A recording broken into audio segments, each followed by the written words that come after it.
Hi friend, welcome to my channel. మీ Vantalakka curries. ఈరోజు మాత్రం మార్కెట్కి వెళ్ళి సూపర్గా బొచ్చ చేప తీసుకొచ్చాను. ఆ బొచ్చ చేప కూడా ముదురు చేప తీసుకొచ్చుకున్నాను. చూడండి, ముక్కలు మాత్రం కొంచెం లావుగా, ఎందుకంటే పులుసు కోసం కొంచెం లావు సైజు కట్ చేయించుకున్నాను. మంచిగా వాష్ చేస్తున్నాను. చూడండి, ముక్కలు మాత్రం సూపర్గా ఉన్నాయి. నాకు అలా ఉండాలి, మరీ పలుసగా ఉంటే నా ముక్కలు అస్సలు నచ్చవు. చూడండి, ముక్కలు ఎలా ఉన్నాయో కొంచెం కామెంట్ చేయండి ఫ్రెండ్. ఇప్పుడు మాత్రం నేను రాళ్ళు వేసుకుని నాలుగు ముక్కలు మంచిగా రుద్దుతున్నాను. కొన్ని ముక్కలు కడాయిలు వేసి మంచిగా కడుగుతున్నాను. కొన్ని ముక్కలు ఏమో గిన్నెలో సెట్లు పెట్టుకుని కడుగుతున్నాను. రాళ్ళు ఉప్పు మాత్రం కొంచెం మరింతగా వేసుకోవాలా. దాని మీద జిగురైన బ్లాక్ షేడ్ లాగా చేప మీద ఉంటుందిగా, అదంతా పోయి బాగుంటుంది. ముక్కలు మాత్రం మంచిగా ఒక్కొక్క ముక్క మాత్రం నీట్గా కడుగుతున్నాను. చూడండి, నేను చేసే చేప పులుసు మాత్రం బ్రహ్మాండంగా సూపర్గా ఉంటుంది. అసలు ఒక్కొక్కసారి నేను అనుకుంటాను, నా పిల్ల ఎప్పుడు నేర్చుకుంటుంది, ఎప్పుడు ఇలా వండిద్దని. ఒకసారి నా కూతురు గురించి నేను బాధపడుతూ ఉంటాను. చూడండి, ఒక్కొక్క ముక్క ఎన్నిసార్లు వాష్ చేసుకుని 4-5 సార్లు మంచిగా వాష్ చేశాను. ఇప్పుడు మాత్రం 1 టీ స్పూన్ వచ్చి నేను మెంతులు వేసుకున్నాను. 2 టీ స్పూన్లు వచ్చి నేను ధనియాలు, 2 టీ స్పూన్లు ఆవాలు వేసుకున్నాను. లవంగాలు, దాల్చిన చెక్క, 1 స్పూన్ నిండా మాత్రం జీలకర్ర చేత్తో మంచిగా నలిపి వేసుకున్నాను ఫ్రెండ్. ఎందుకంటే ఇవన్నీ మనకి పులుసు మసాలా భలే కమ్మగా ఉంటుంది, టేస్ట్ ఎక్కువ ఉంటుంది. చూడండి, కొన్ని వచ్చి నేను ఎండుమిర్చి తీసుకున్నాను. ఈ పొడి మసాలా ఫిష్ కోసం మేము ఇలా తయారు చేసుకుని పులుసులు వేసుకుంటే అసలు దాని మూలన మనకి పులుసు ఎంత కమ్మగా ఉంటుందో భలే బాగుంటుంది. చూడండి, తగినంత పసుపు వేసుకున్నాను. ఒక ప్లేట్లో కారం వేసుకున్నాను. ఒకవైపు నేను మసాలా అంతా దినుసులన్నీ మంచిగా ఫ్రై చేసుకుంటున్నాను. దీంట్లో రాళ్ళు ఉప్పు వేసుకొని, పసుపు ఉప్పు వేసుకుని, కారం వేసుకుని నేను ముక్కలన్నీ పట్టిస్తున్నాను. ఎందుకంటే కారం, పసుపు, ఉప్పు కొంచెం వేసుకుని మంచిగా కలిపి మేము ముక్కలు పట్టేసి పక్కన పెట్టేసుకున్నాం అనుకోండి. పులుసులో మాత్రం ఉప్పు పట్టి ఉంటుంది, కారం పట్టి ఉంటుంది, పసుపు పట్టి ఉంటుంది. అప్పుడు మన ముక్క పులుసులు ఉడికినా కూడా కమ్మగా టేస్ట్ ఉంటుంది. చూడండి, నేను దినుసులన్నీ ఫ్రై చేసుకున్నాను కదా, ఫిష్ మసాలా వేసుకుంటున్నాను. ఈ పొడి మూలాన మాత్రం అసలు పులుసు ఎంత బ్రహ్మాండంగా ఉంటుందో మీరు మాత్రం తప్పకుండా ట్రై చేయండి. ఇప్పుడు చూడండి, పొడి మసాలా అంతా వేసుకున్నాను కదా, ఒక డబ్బాలో తీసుకుని నేను పెట్టుకుంటున్నాను. చూడండి, గిన్నె మాత్రం పొయ్యి మీద పెట్టేశాను. ఈసారి మాత్రం నేను శనగ నూనె వాడుతున్నాను. నాకు మాత్రం కొంచెం శనగ నూనె అంటేనే ఇష్టం, కానీ ఈ మధ్యలో మేము తెప్పించట్లేదు. దీనికోసం స్పెషల్గా మా అమ్మాయి తీసుకొచ్చింది. 150 గ్రాముల దాకా నేను శనగ నూనె వేసుకున్నాను. ఈ ఉల్లిపాయలు మాత్రం సన్నగా కట్ చేసుకుని కచ్చా పక్కగా లైట్గా నేను మిక్సీలో కట్ చేసుకున్నాను. కావాలంటే మేము రోట్లో అయినా దంచి వేసుకోవచ్చు. ఆల్రెడీ నేను రోట్లోనే దంచి కొంచెం ఇంకా రఫ్గా ఉంటే నేను మళ్ళీ మిక్సీలో వేసి పలుసు కొట్టాను. 2 వైపులు కొంచెం 1 సెకండే పలుసు కొట్టాను. చిన్న ముక్కలుగా భలే బాగా వచ్చింది. ఆ ఉల్లిపాయలు వేసుకున్నాను, కరివేపాకు వేసుకున్నాను. నూనెలో మంచిగా అక్కడ ఒక పొయ్యి మీద మగ్గించుకుంటున్నాను. ఒక పొయ్యి మీద మాత్రం అన్నం ఉడుకుతుంది. చూడండి,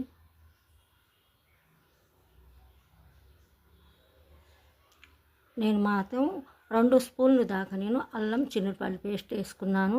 ఎందుకంటే నాకు ఒక కొలత లెక్క అని ఉంటుంది. అది నాకు ఆల్రెడీ వీడియోలో మీకు తక్కువగానే కనిపించింది. నేను ఎక్కువగానే వేసుకుంటాను. నూనె ఎక్కువ వేసుకుంటాను, పసుపు ఎక్కువ వేసుకుంటాను, కారం ఎక్కువ వేసుకుంటాను, ఉల్లిపాయలు, నూనె అన్నీ ఎక్కువ వేసుకుంటాను. చూడండి, తగినంత కారం వేసుకుంటున్నాను. కొంచెం మాత్రం పచ్చి కొబ్బరి పేస్ట్ కొంచెం లైట్గా వేసుకున్నాను. హై మీద పెట్టి మంచిగా మగ్గించుకుంటున్నాను. ఒక గుప్పెడు నిండా వచ్చి నేను సన్నగా కట్ చేసుకున్న కొత్తిమీర కాడలతోనే కట్ చేసుకుని వేసుకున్నాను. ఒక 5-6 టమాటాలు, చిన్న సైజ్ టమాటాలు తీసుకుని మంచిగా ముక్కలు కట్ చేసి చేతితో మంచిగా నలిపేస్తున్నాను. మిక్సీలో కూడా కొట్టుకోవచ్చు, కానీ ఇలా చేస్తేనే బాగుంటుంది.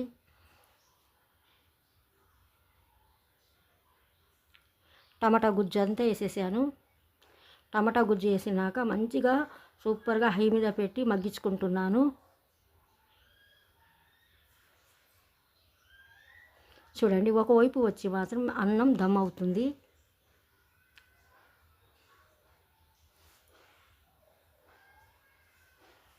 ఇక్కడ చూడండి, గ్రేవీ మంచిగా ఉడుకుతుంది. నేను మాత్రం దగ్గరకు వచ్చినట్టుగా ఉడకబెట్టుకొని పప్పు గుత్తి తీసుకుని మంచిగా మెత్తేస్తున్నాను.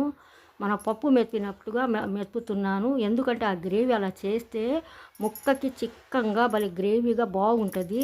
ముక్కలు ముక్కలు లేకుండా జబర్దస్త్గా ఉంటుంది పులుసు మాత్రం. కొంచెం వాటర్ వేసుకున్నాను, ఎందుకంటే లైట్గా అడుగు పట్టిద్దని నాకు భయం, అందుకోసం వాటర్ వేసుకుంటాను కొంచెం. గ్రేవీ దగ్గరకు ఉన్నప్పుడు ఈ అన్నం మాత్రం దమ్ అవుతుందా లేదా అని చూసుకుంటున్నాను ఒకవైపు. ఇప్పుడు దమ్ కోసమే పెట్టేశాను. చింతపండు మాత్రం ఒక 100 గ్రామ్ తీసుకున్నాను. 100 గ్రామ్ తీసుకుని మంచిగా 2-3 సార్లు మంచిగా వాష్ చేసుకుని నేను పులుసు చేసుకుంటాను.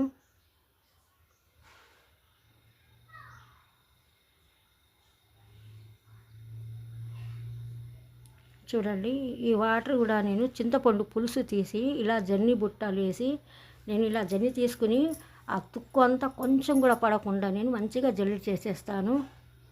ఎందుకంటే దాంట్లో తొక్కలు ఇక్కలు వస్తే నాకు అస్సలు నచ్చదు పులుసులో. నేను తగినంత పులుసు తీసుకున్నాను.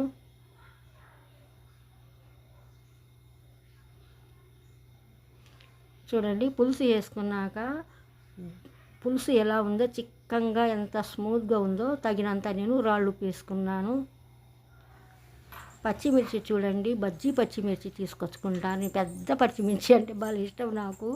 పెద్ద పచ్చిమిర్చి తీసుకొచ్చి వేసినాక కొంచెం కొత్తిమీర వేసుకున్నాను.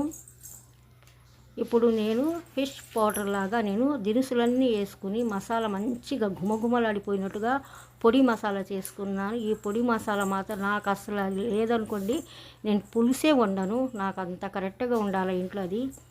చూడండి, వేసి నాకు ఎంత కలర్ఫుల్గా ఉందో పులుసు, ఎంత బ్రహ్మాండంగా ఉందో. ఇప్పుడు మంచిగా ఉడికిపోయింది పులుసు మాత్రం, తకతకమని గుడుగుడు అని మంచిగా ఉడికిపోతుంది. ఇప్పుడు ఒక్కొక్క ముక్క మాత్రం వేసుకుంటున్నాను. మీరు మాత్రం తప్పకుండా ట్రై చేయండి. నేను ఎలా వండుతున్నాను ఆ స్టైల్లోనే వండండి, అప్పుడు మీ పులుసు బ్రహ్మాండంగా ఉంటుంది. మరి చిక్కంగా కూడా నేను చెయ్యను. లైట్గా పులుసుగానే ఉండాలా. అప్పుడు ముక్క తినేటప్పుడు ఆ పులుసు అన్నంలో కలుపుకుంటే అసలు మెత్తంగా ఎంత బాగుంటుందో. కొంతమంది చిక్కగా ముక్కలకి అంటుకున్నట్టుగా చేస్తారు, రైస్లో కలవదు, ఏదో ఒక రకంగా ఉంటుంది. నేను ముక్క కూడా బాగుంటుంది, బ్రహ్మాండంగా ఉంటుంది. పులుసు కూడా చిక్కగా ఉంటుంది, పులుసు కూడా ఎక్కువగానే ఉంటుంది. నేను చేసిన పులుసులో భలే బాగుంటుంది.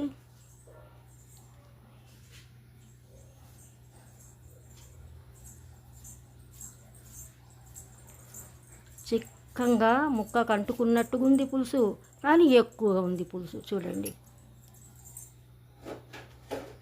ఈసారి మాత్రం నేను మంచిగా ఫ్రెష్ ఫ్రై చేసేసి ఈసారి చేప తీసుకొస్తే మాత్రం ఫ్రై చేసేసి దమ్కా భాజీ అయినా, టమాటా గోంగూర అయినా, రోటి గోంగూర అయినా చేసి పెడతాను. చూడండి ఫ్రెండ్, చూసేవాళ్ళు తప్పకుండా లైక్ చేయండి, షేర్ చేయండి నా ఛానల్కి.